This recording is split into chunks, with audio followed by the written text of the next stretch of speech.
అంబేద్కర్ కోనసీమ జిల్లా అమలాపురంలో మంత్రి అచ్చెన్నాయుడు పర్యటించారు. మోంతా తుఫాన్ నష్టాలపై వివరాలను వెల్లడించారు.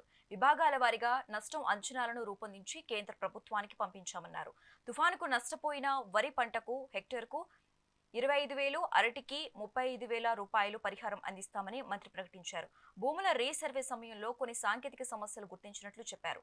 మరోమారు సర్వే చేపట్టాలని జిల్లా కలెక్టర్కి ఆదేశాలు ఇచ్చినట్లు తెలిపారు. ప్రతి గ్రామానికి ప్రతి రైతు దగ్గరికి వెళ్ళి ఇటు వ్యవసాయం కానీ, హార్టికల్చర్ కానీ, ఫిషరీస్ చెరువులు కానీ ఏవైతే మొన్న తుఫాన్లో నష్టం జరిగిందో అంచనాలన్నీ కూడా వేసి ప్రభుత్వానికి నిన్న సాయంత్రానికే సమర్పించారు. ప్రభుత్వం కూడా కేంద్ర ప్రభుత్వానికి పంపించి వారి సహకారం కూడా తీసుకుని ఈరోజు నష్టపరిహారం ఇవ్వడానికి కూడా డెసిషన్ తీసుకున్నాం.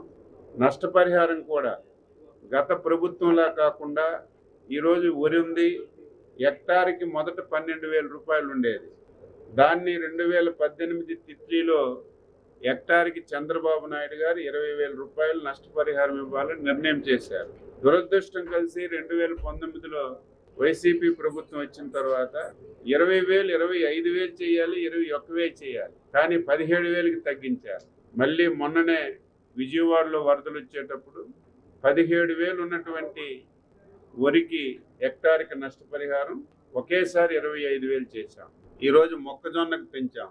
మీ జిల్లాలో అరటి కూడా బాగా పోయింది. అరటి ఒకప్పుడు 15,000 ఉంటే 25,000 చేశాం. ఇప్పుడు 35,000 రూపాయలు చేసి హెక్టార్కి అరటికి కూడా నష్టపరిహారం ఇవ్వాలని చెప్పి నిర్ణయం చేశాం. ఇది వీలైనంత తొందరగా శాంక్షన్ చేసి నష్టపరిహారం అంతా కూడా ఇవ్వడానికి డెసిషన్ తీసుకున్నాం.